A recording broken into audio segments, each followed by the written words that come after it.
All right, everybody, we are live. Welcome to tonight's Hangout. I'm your host, Coach Nino Villa, here with some of the usual suspects and a couple of newcomers along the way. Have people in and out throughout the evening as well. Tonight, I wanted to take an opportunity to talk about credit and credit scores. And before we dive into, how important is credit and what is a credit score and how is that made up and how does that affect your ability to borrow money in the future, I wanted to reiterate the plan, your plan for money. So as we get together each and every week I talk about the importance of having a plan for your money. And so that means you being in control of your money. It means you telling your money where to go instead of wondering where it went. And as I was preparing for tonight's hangout, I really had like an aha moment. I realized something because I've been talking week after week about having a plan, and we've talked about what that plan is, and we've talked about the two very important components plan. The first being a written budget, brand new, every single month, on paper, on purpose. And then we talked about the other very important piece of the plan is Dave Ramsey's 7 baby steps. And I've shared before that it was kind of what was missing from my plan before. I had a budget, but I didn't have a plan for what happened to money after all the expenses got paid. And that was kind of the aha moment that I had this week as I was preparing for this conversation. I started thinking about what was my old plan? What was my old plan for money before I was on Dave Ramsey's plan and I was telling my money where to go? Well, like I said, I had a budget, and so I sat down every month and I wrote out my budget, but my budget was very different back then. We've talked about what a budget should look like. We talked about assigning every single dollar a name, giving every single dollar an assignment. We've talked about having all your income be accounted for. If you have $4,000 coming in a month, you should have $4,000 assigned. Whether $200 of it is assigned to going into your savings account, or $700 of it is earmarked for your rent. But you should be telling every single dollar where to go. And I didn't do that before. In my old budget, it was really just kind of a list of the monthly expenses, and so it was my way of tracking to make sure that the monthly expenses got paid. But any money that was left over was like a huge free-for-all, right?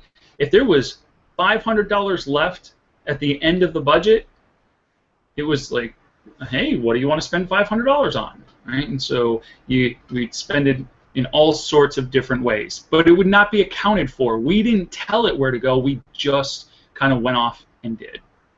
And like I shared last week, my old budget didn't include certain monthly expenses like gas for the car or even groceries for the house. So when I was looking at $500 left over, I still had to put gas in the car and still had to get food for the house. And so we would just go and we would spend, and then we'd look back at the bank account and see, do we have enough money to go fill up? Do we have enough money to go grocery shopping? And so it was just a terrible plan. And as I've shared before, my plan got me into a heap pile of debt, and I started buying things that I don't need to impress people I don't even like. Not really. I like everybody. But so my plan was bad. And so I was thinking this week, well, what was my plan? So if I had a budget and I was paying my expenses, but then there was like a free-for-all with the leftover money, like, what was my plan? What was I trying to accomplish? What was I trying to achieve? Did I have any goals? And it dawned on me. It dawned on me like a pile of bricks for this conversation about credit. The plan was to build my credit score. That was the plan.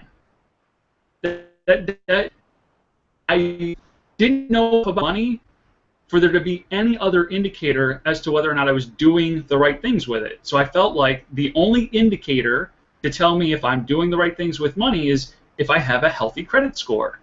if I have a healthy credit score, I must be doing the right things with money. Boy, was I wrong, right? But that was my old plan. My old plan had me focused on doing everything I could to improve my credit score. So if I had extra money left over, maybe I paid it down on debt, because I did understand, and I still do understand, that to have a healthy credit score, you have to have a healthy balance on your credit cards. Right? They don't want you to use too much. They don't want you to use too little. So you have to play the game with them, and you have to use just, it's like Goldilocks, now that I think about it. Right? Not too hot, not too cold. This porridge is just right. And so that magical number is somewhere between 25 and 30%, which means if you have a $1,000 credit card, to have a healthy credit score, you should be using about $250 to $300 on that credit card. If you use too much, your credit score is going to go down, because then the credit bureau is afraid that you're irresponsible with your credit. If you don't use enough, your score goes down because they don't think you know how to handle it, so you just don't use it. So it's a game. It's a game. And so money would go towards making sure my balances were just right, or if you really want to get sophisticated and play like the ultimate game with the credit card companies, you put all your bills on auto payment, right? And then you wait for the date that the credit card company sends the balance to the credit bureau, which is usually around like the 14th or 15th, and then on the 16th you pay the balance down to zero. So it was reported to the credit bureau that you have a balance, you pay it down so you don't have any interest, and you play this really ridiculous game with credit card companies and the credit bureau.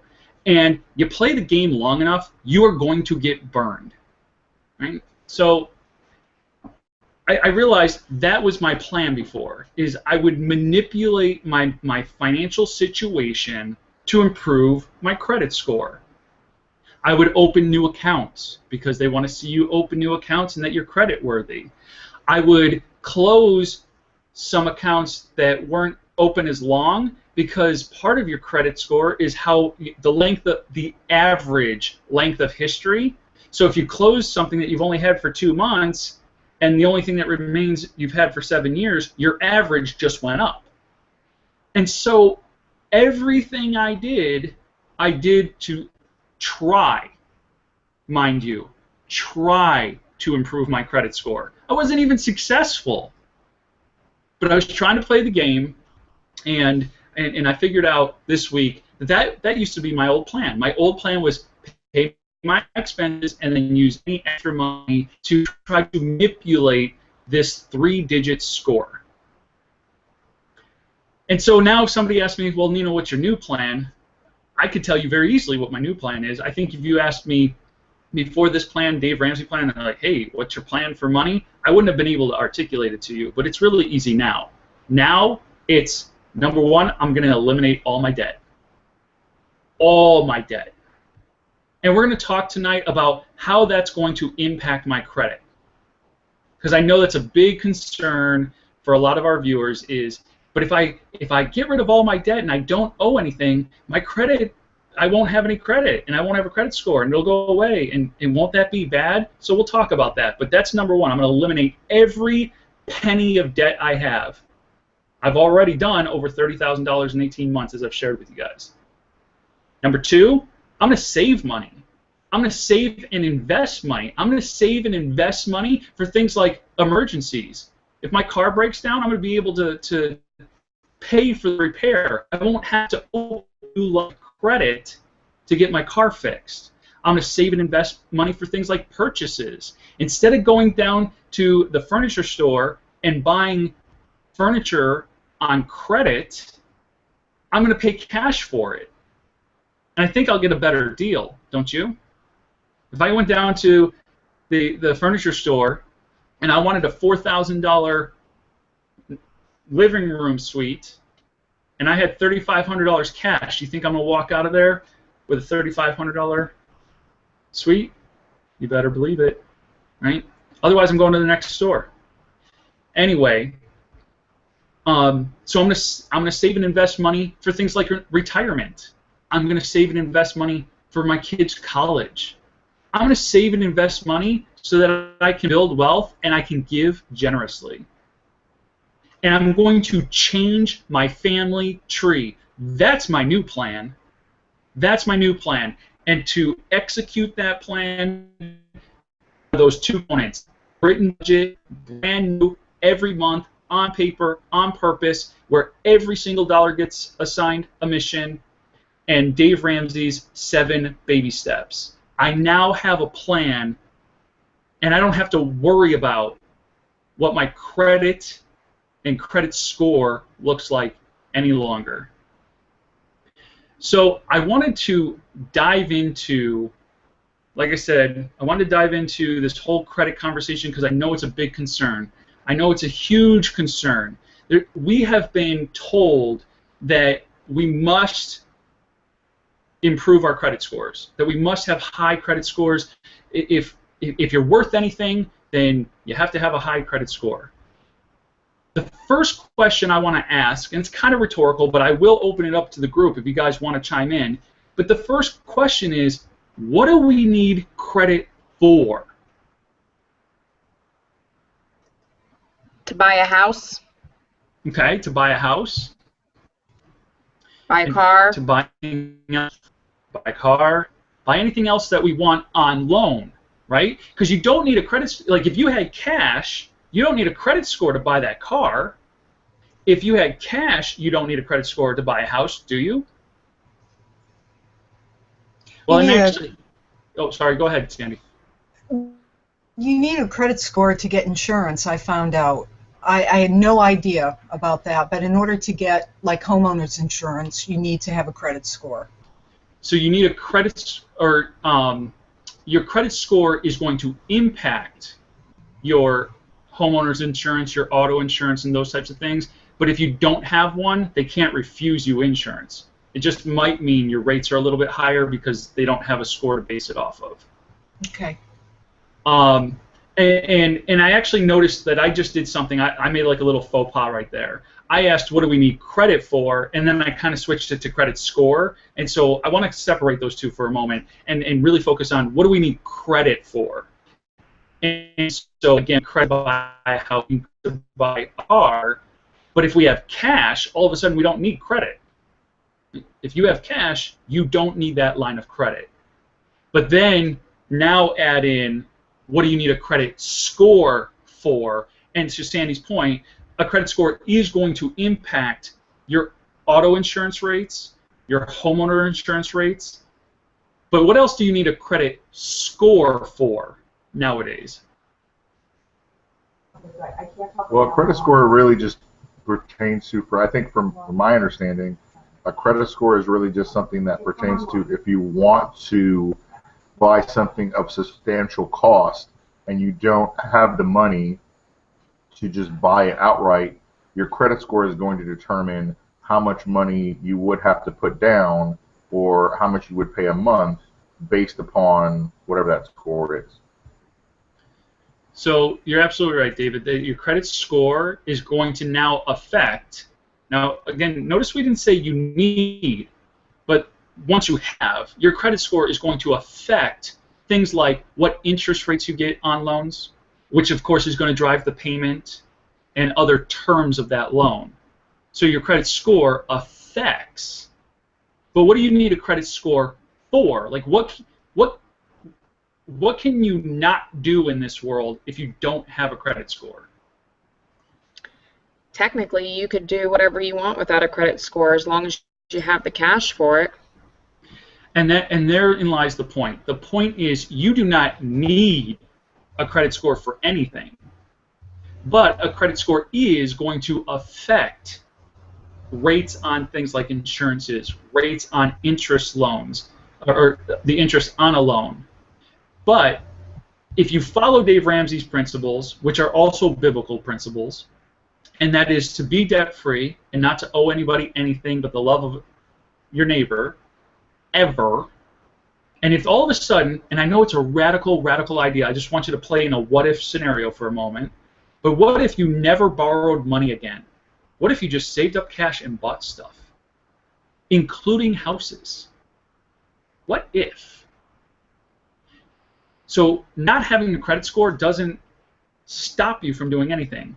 It might affect a couple of things, but it doesn't stop you from living. And we've been made to believe that like you don't exist if you don't have a credit score. It's almost like a credit score is like the equivalent of a social security number. Like you don't exist if you don't have one. Not true, right? So I want to also talk about what goes into a credit score. So how is a credit score calculated, and what makes up a credit score? Anybody know how many, like first of all, anybody know how many attributes go into a credit score? Is it 7 attributes? Is it 10? Is it 3? Anybody know how many things go into calculating a credit score? No? The answer is 5. There's 5 attributes that go into calculating your credit score. Now, I'm not the guru here. I just did some research, and I'm on myfico.com. So this is FICO telling you, hey, this is how we calculate your score. We're talking about FICO scores. We're talking about credit score. FICO is just one of many different types of credit scores, but they're like the industry leader. That's the one that 95% or better use when determining your credit worthiness. So if you go to myfico.com and you go to a section that says, what's in my score? I'm going to share my screen with you. And here's the breakdown. Let me blow that up for you. Here's how your FICO score is calculated. If you can't read these numbers, I'm going to read them to you. 35% of your FICO score is based off of your payment history. Okay, I understand that one. That makes perfect sense to me. The only problem is payment history on what? So does anybody know what payment history they track and what payment history they do not track? And I find this interesting. Anybody? No? All right, so in this 35% makeup of your FICO score, they're only tracking the payments that you make on revolving credit, so credit cards, department store credit cards, Visa credit cards, that type of thing, and installment loans. So the fact that you pay your rent on time every single month doesn't count. The fact that you pay your electric bill on time every month doesn't count. The fact that you pay your cell phone bill on time every month doesn't count. If it's not a credit card, so some type of revolving credit, or an installment, so like a car loan or a home mortgage, doesn't get included here. However, that's not completely 100% true. It's not in the 35% payment history if it's in good standing. Now, if you messed up and you were late, and all of a sudden you went to collections, well, that's on your credit report. So the negative shows up, but the positive does not. I just want everybody to be aware. 35% of your credit score is based off of your payment history, but for things like rent and utilities, the positive does not show up, but the negative does. All right? Moving on, 30% of your credit score is made up by the amount that you owe. And so earlier I was mentioning how if you had a $1,000 credit card, depending on how much you owe on that $1,000 credit card is going to affect your credit score. So if you're above the 33% threshold, your credit score could actually suffer. And if you're too low and you don't utilize your credit, that too could negatively impact your credit score. So the second biggest contributor to your credit score is how much you owe. I will tell you that I recently paid off an auto loan. Once upon a time, we financed $16,000 on that car, and now it's paid off. And the moment I paid it off, my credit score went down because the amount that I owed went down. Tell me how that works. And I think Roseanne has a question. Yeah, go ahead, Roseanne.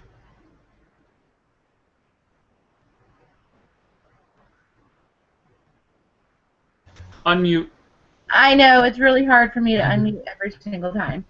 Okay, so my question to you is, my van is about to take a big doo-doo, and what happens if I have to, like, because I'm taking it to the mechanic on Tuesday, so if I have to take it to the mechanic and they say it's going to cost $2,000 to fix it, but I only owe $6 on it, do I go ahead and fix it, or is it better for me to trade it in? Because Reggie was like, I think it would be better if we just trade it in for a newer car because it's having so many problems and we've only had it for a year. And I'm like, well, if we pay the $2,000, we still only owe $6. Yep. So what would you suggest in that situation? Yeah. It's always going to be cheaper for you to repair the car you have than to take out more debt. Right? So your car payment, even if your car payment stayed the same, the length of the term that you owe is going to be extended. So you're going to pay more money than the $2,000 if you go and trade in that car. Does that make sense? Yeah, it makes sense, but the thing is, like, when do you wash your hands and say, okay, for the amount of work the car needs, I'm not going to get that return? Well, first of all, car is always going to cost you money. It's not going to make you money. It's not an investment unless you got a classic. Right? So there's never really going to be a return. But the point of no return for a car is when the repairs are going to cost more than the car is worth itself. So if the car was only worth $1,000 and you had to put $2,000 worth of repairs in it, then you may start to consider it.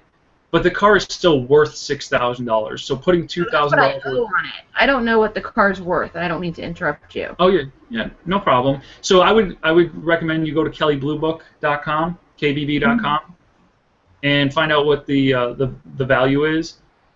But you're going to be better off fixing it 9 times out of 10, or even 97 times out of 100. You're going to be better off fixing the car than you would trading it in, which is typically going to result in a higher payment and a larger term. For example, when we found out we were pregnant over 4 years ago with our first, we had a beautiful Toyota Tacoma pickup truck, but it had just like the mini extended cab, so there was no place for a car seat. So we knew we had to, and it was our only vehicle, so we knew we had to trade in. And it was before the Dave Ramsey plan, so of course I was like, I don't care, I'm going to trade it in, and I don't care if my payment's higher and everything.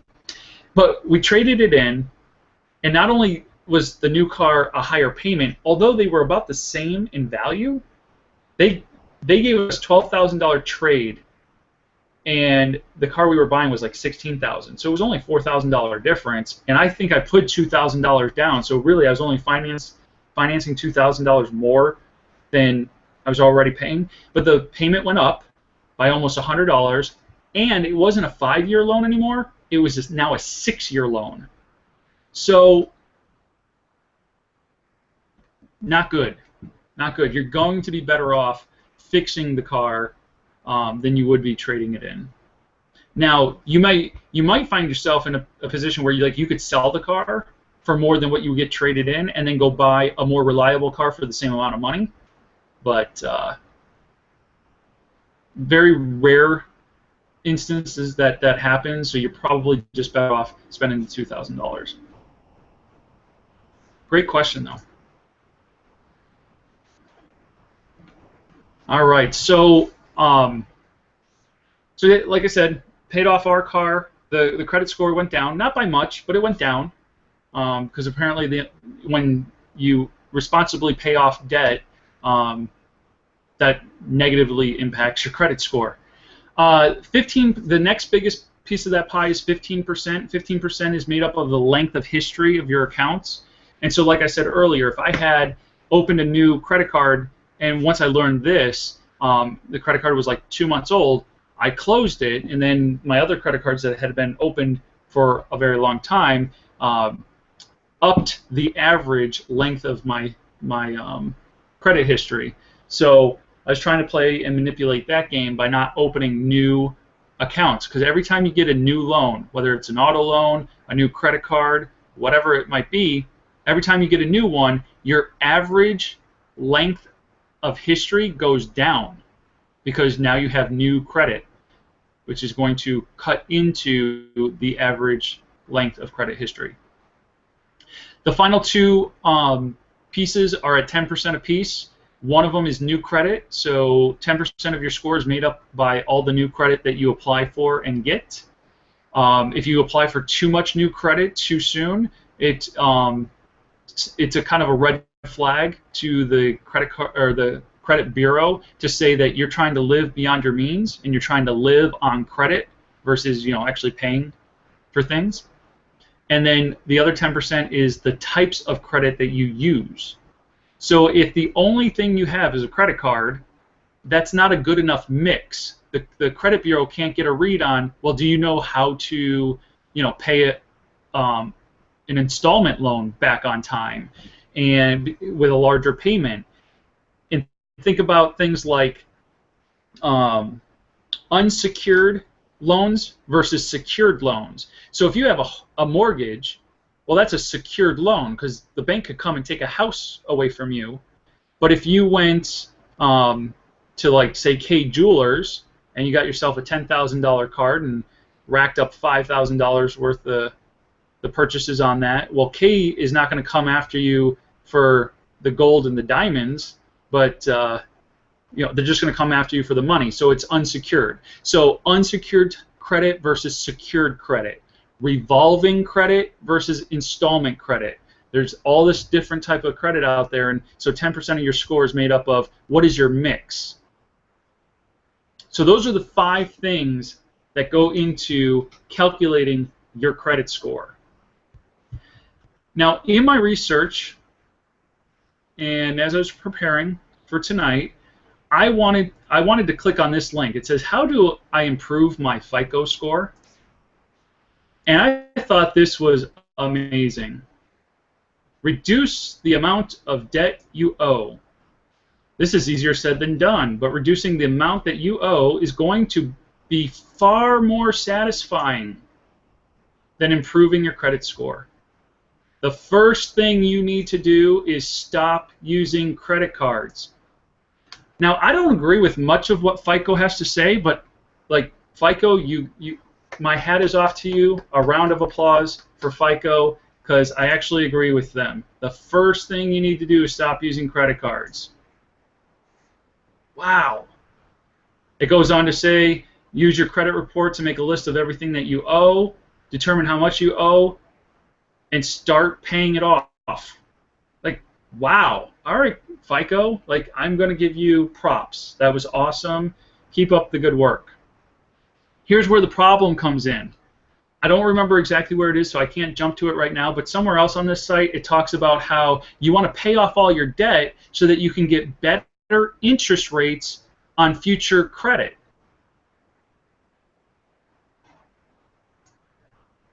Hang with me for a second. Did you just tell me to pay off debt so that I could go into debt? Did you just tell me to pay off debt so that I could go into debt? Now, they used 2 different words there. They said pay off your debt so that you can get better interest rates and whatnot on future credit. But I want to share my screen once again with you because the last time I checked, this is thesource.com. That's the word debt, which means money owed to others. When you look at the synonyms, and I think we all know what a synonym is. I'm being sarcastic here. Credit. Debt and credit are the exact same thing. So if debt and credit are the same thing, is it really a credit score or is it a debt score? Well, we just saw what makes up your credit score. Each one of these is an indicator about your debt. Notice it doesn't say anything about what your income is. Notice it doesn't say anything about how long you've been at a job. Notice it doesn't say anything about if you pay your other bills on time that don't get reported to the credit bureau, like your utilities, your rent, your car insurance. So all this score represents is how much debt you're in and how well you manage debt. Well, Dave's plan and the plan that I've adopted eliminates all of that. Like I said, the first step is to eliminate all my debt. That's my new plan. I'm getting rid of it all. I've paid off, I sold a car, then I paid off another car, I paid off a personal loan, got rid of all the credit cards, closed every single one of them 9 months ago, haven't had a credit card in 9 months. I'm still breathing, I'm still here. And the other side of the equation, while I'm doing all this, even now that I'm not trying, my credit score is actually going up. It's higher than it's ever been. Now, like I said, it went down when I paid off the car, but not by much. But the moment I stopped caring, it went up. I still don't care. I find it funny, interesting, ironic, but I don't care. And so I know a lot of people are worried about, well, if I close all my credit cards and I do all this thing, my credit's going to go away and I won't have a credit score, and so I won't be able to buy a house and I won't be able to do these other things. And that's simply not true, because first and foremost, everything is going to continue to report for another 7 years. So all those credit cards that I closed 9 months ago, I still have 6 years and 3 months that they will continue to report and show up on my credit report. And right now, they're actually doing me a great deal of good, because what they're showing is when I used to use credit, I paid it, right? And so I don't use credit cards anymore, and that might hurt me a little bit, but it still shows a history of all these on-time payments, and so that's a good thing. That's 35% of my score. So if you're fearful that, well, if I close all my credit cards, I won't have a credit score and I won't be able to buy a house or a car, I'm here to tell you that's simply not true. Now, one, you shouldn't want to buy a car on loan anyway. If you embrace Dave Ramsey's principles and if you embrace biblical principles, the borrower is slave to the lender. It's right there in Scripture. The borrower is slave to the lender. I don't want to be in debt anymore. So that means when the time comes to get a new car, I will trade in my paid-for car along with cash, and I will just buy another car outright without a payment. Now, it's a little bit different with houses, and even Dave Ramsey teaches that he's not going to yell at you for getting a loan on your house. It is a big purchase, and saving up for it, although is doable, is not something that in our culture we're disciplined enough to necessarily do. And so as long as you follow a couple of guiding principles, there's 3 to be exact. The first is have a down payment of at least 10%. Get a mortgage that is 15-year fixed. And get a mortgage payment every month that is less than 25% of your take-home pay. And so if you do those 3 things, then Dave Ramsey doesn't yell at you so much about buying a house with credit. And so then you might ask yourself, well, don't I need a credit score to buy a house? And the answer is no. You do not. You've been told that you do, and when a lie is told long enough and loud enough and over a long period of time, you start to accept it as truth. We all know that from self-esteem things that we learned about in high school, right? We've all been there in the self-esteem conversation. And so when you're lied to long enough, you start to believe things, and you know you shouldn't because it's not true. Same thing with credit score, needed to buy a house. It's simply not true. My sister's an underwriter. She has multiple licenses. She can underwrite multiple loans, including FHA and veteran loans and all sorts of other things. And she does not need a credit score to underwrite the loan. Now, does it make it a little bit easier? Sure, it makes their job easier, but they can gather all the same information. What they want to know is, do you make your payments on time?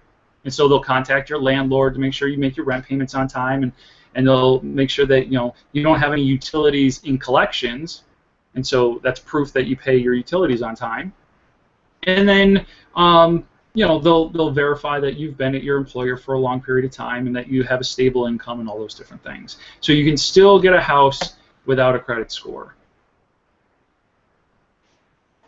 So that's kind of the tip of the iceberg for my disdain for the credit score and the credit bureaus, and it really stems from this. I don't like a third-party entity telling me what my credit worthiness is, who will not then share with me how they got there. Sure, they showed me the 5 attributes and what percentage those weighted attributes are, but they don't show me the actual algorithm to determine my credit worthiness, and so I don't think that's fair. I don't think that a third party should be able to kind of ask on me without me understanding how did you get there. I don't like playing games, so I don't like the dance with the keep your credit balances under 30%, but don't not use them because that would be bad too. Who has time for that? It's crazy. And as I've said, as I close things out, as I close credit cards out and I pay off auto loans, my credit score actually goes down. So now you're what's the word I'm looking for? You're disciplining me for being responsible. Damned if I do, damned if I don't. So I just don't like the game. I don't like the game. David, what's up? So my question is, and I understand everything you're saying. I think when looking to buy a home, I think that people that have the money and they're able to just put down the 20 or half or whatever it is, the percentage in buying a home. My question is often how when you have an association or you have like a homeowner association, do they look at, is it a normal thing for them to look at a credit score or look at those type of things when looking to approve someone to move into that community? Or is that something with, if you were to say, hey, we could give you 20% right now to put down on the place, does that kind of trump that kind of decision? And I don't know. So that's why I'm asking. Yeah, that's a fantastic question to which I don't know the answer. I may have an answer to that. Oh, go ahead. I was on the board when I lived in Boca, and I learned a lot of things at the time. The particular condominium association that I lived in, if you put down 20% for your condominium and 3 months of HOA payments, you were accepted. The only kind of background check they did on you was a criminal background check. They did not, to my knowledge, do a credit check. As long as you had the cash to move in, they were happy with that. So, they were happy with having 2 months of your HOA fees in escrow and the fact that you paid 20% for your condo. That would be enough. But I don't know, your mileage may vary going from HOA association to association. But that's the way that one particular one operated. That's interesting, because I have no idea. I have a homeowners association. I have no idea what involvement, if any, they had. We also bought from a builder, so it was a spec home already built. The builder owned it. We did everything through the builder, so I have no idea how much they were or were not involved in the process. But I would imagine, for the most part, the only thing that they can go off of is a background check. Kind of like equal housing opportunities and stuff like that. I don't think an HOA can get in the middle of that. I could be wrong. And it makes sense what Sandy's saying, because a background check is a normal thing that most homeowners associations will run, and I knew that. I think my thinking was that At the end of the day, I mean, cash trumps everything. So that's just it's the mentality of the world. So if you're able to go into a homeowners association and say, hey, we can give you 3 months or give you the 20%, and we can do it today. That's a very rare type situation, to be completely honest. So I think that's what keeps a lot of homeowners out of moving into very nice neighborhoods or nice homes because they're waiting on a first-time buyers program, or they're waiting on a certain type of loan, or pre-approved of a certain type of homeowners, or whether it be insurance or whatever it is. I have a follow-up question because in regards to, you had mentioned something about insurance earlier, or I think Sandy had brought up insurance. I'm not sure. Um, if I'm looking to have insurance for a business, would that insurance fall under an LLC for the business? And does a business need its own credit score as well, or is it based upon the owners of the business? Another great question that's outside my wheelhouse. Okay. So, yeah, I wouldn't Okay. want to give you misinformation. No, I can If understand that. come up with like what I think it is. Um, So is the common thinking to, and this, just to get back on, I'm sorry if we went off topic, but is the common thinking that when looking to buy a home, there's a certain percentage of what you should already have, which I'm thinking it's that 20% that we've been talking about to have. Is it a certain percentage that you should have, like out of your income that you're making? Is it a certain percentage of, you should say, don't get a home that's outside of this percentage of what you're making? Because I know that that's been something that I think we've touched upon in certain weeks. yeah. I don't know. Yeah. So it's actually one of those three, right? So we said there's three guiding principles when you're buying a house with a mortgage. So the first principle is to have at least 10% down. 20 would be great, and 20 is going to help you to avoid private mortgage insurance, PMI. So 20 is better, but like minimum 10. So if you're looking for a $200,000 house, have $20,000 ready to go as the down payment. The second principle is get a 15-year fixed loan. So a lot of people will get 30s, and then they kind of promise themselves, oh, but we'll pay it off in 15. Well, here's the great news about a 15-year loan. It pays off in 15 years. It gets paid because that's how long the term is. So what happens is if you get a 30-year loan, you pay more than double in interest. So I have a 30-year loan because, again, I bought this house before the Dave Ramsey plan. And if I don't pay it off early, I'm going to pay for a $120,000 house. I'm going to pay something like $300 and something thousand back, which is $200,000 in interest. Well, if I can pay it off early, I won't pay even half of that. Right? So that's the second thing, a 15-year fixed rate mortgage. Then the third, which directly answers your question, is get a loan on a 15-year fix that the monthly payments are no more than 25% of your take-home pay. So if you're bringing home $4,000, then your mortgage payment shouldn't be any more than $1,000. And as an example, it just so happens God blessed me with with being naive to the whole home buying process the first time around. And so I didn't think we'd get approved for much, and it just so happened that I bought a $120,000 house. So my monthly mortgage payment, which includes the principal, the interest, the taxes, and the insurance, is $765. I bring home just under about $1,000 a week.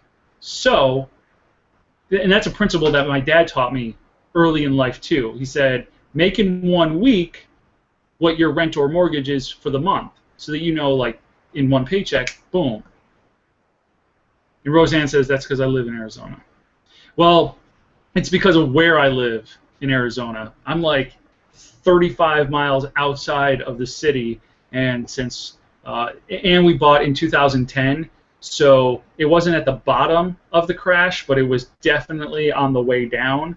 And so we got a house that would normally have sold for about $230,000 for 120. So that was awesome. Yay God.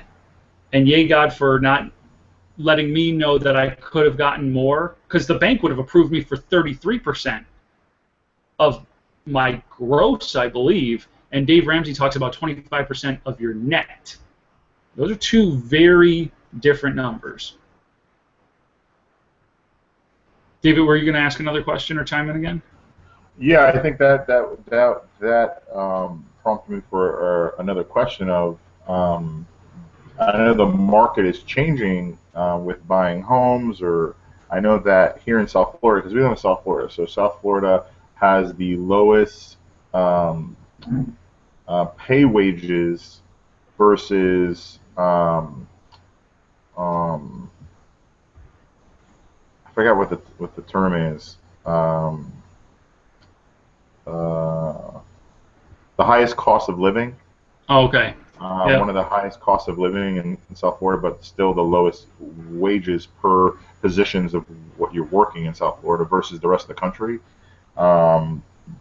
Is it something right now that the housing market is going up in purchasing homes? And if you're, because we're currently on that plan of just, we're paying up debts, we're in that debt snowball, we're going through the Dave Ramsey baby steps. I think one of my thoughts is it's not so much just a concern, because I don't really have a concern about it, but I think one of my thoughts is people that are getting on this plan and they're just starting and they're going through and they're eventually looking to buy a home. What would you say to someone that is kind of looking down this path and they go, I know eventually I'm going to pay off this debt and I'm going to get to this point, but my fear is that I'm going to get to a point that all my debt is paid and I'm ready to put money towards a home, but I'm not going to be in a good position because maybe the market has changed at that point.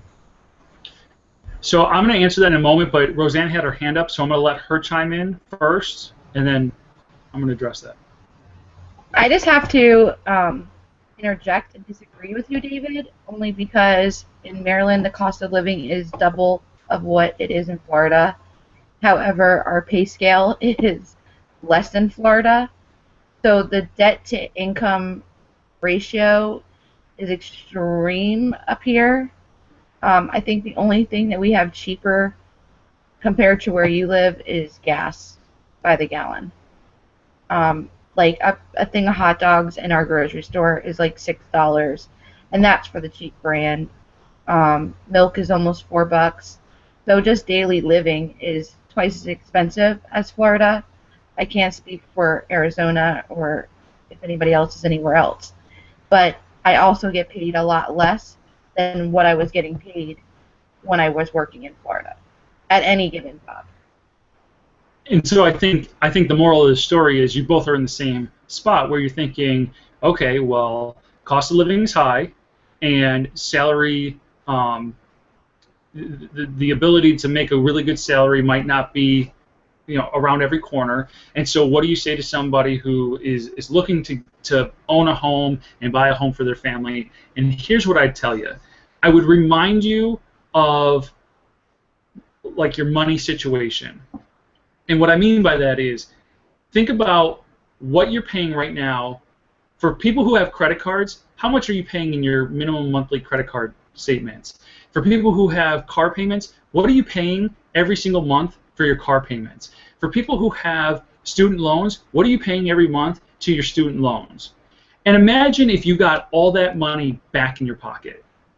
You paid off all your debt, and you got a $400 car payment back in your pocket, and you got a $200 minimum credit card payment back in your pocket, and you got, let's say, another $300 back in your pocket because you paid off your student loans. Well, now we're talking about $900 a month. Right now, you have $900 a month just going out the door, basically out the window, to these payments. The moment you can grab that money again and tell it, hey, I want you to go over here into my I'm going to buy a house fund. We're talking about just shy of $1,000. So if you were going to save up 10% of your $1,000 home, talking about $1,000. Well, at $1,000 a month, it's only going to take you 20 months to save that money up. That is only 2 years. So the timetables are not even that long. Now, of course, you also have to equate for how long are you going to be in debt and paying those debts off. You have to add that to the timetable, and so now the 2 years becomes maybe 4, so maybe it takes you 2 years to get out of debt and then 2 years to save the money. But here's the thing. The market, don't worry about the market. People were worried about the market in 2008, and they're like, I got to get in before it gets ridiculous. And what happened? They all got hosed. They all got burned. Right? They all thought, oh, I'm going to buy this $250,000 house, and it'll be worth $450,000 in a year. Wrong. Your $250,000 house was now worth $100,000. So don't worry so much about what the market's doing. Worry about what you're doing, because there will always be a market for you, especially, like you said it earlier, David, cash trumps everything. So when you have cash and when you're saving up for that purchase, there will be a market for you. I don't know exactly what that'll look like, but I promise you there will be a market for you. But great question, right? Because that's the other thing. When we think about credit, you got to think about the culture that has been fostered here in America over the last 50 years. Our great-grandparents didn't borrow to buy houses. Our grandparents did, and then our parents not only borrowed to get houses, but they borrowed to get cars, and they borrowed to get other things. Now we borrow to get cell phones. Cell phones.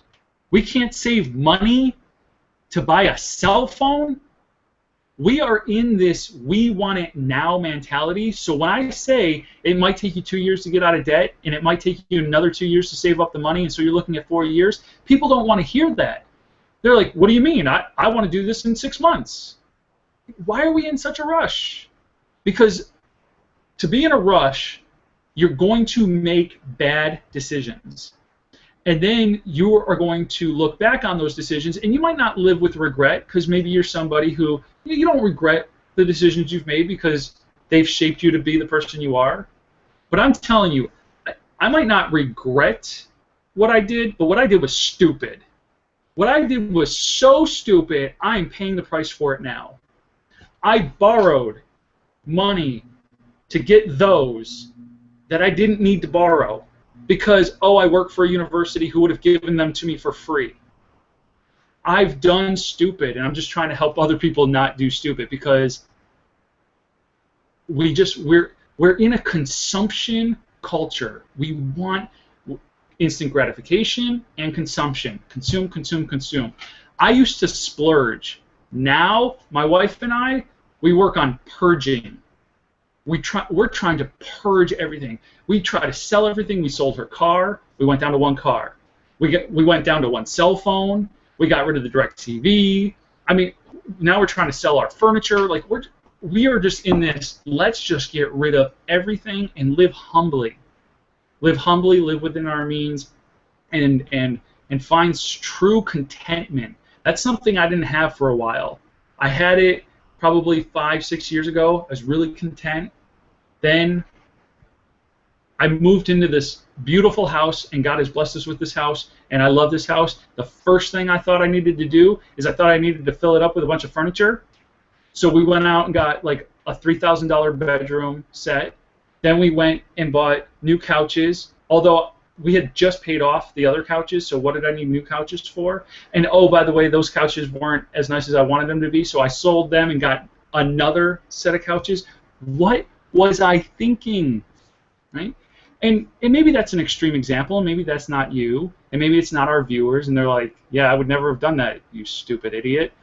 But we all do something that we're like, why did I do that?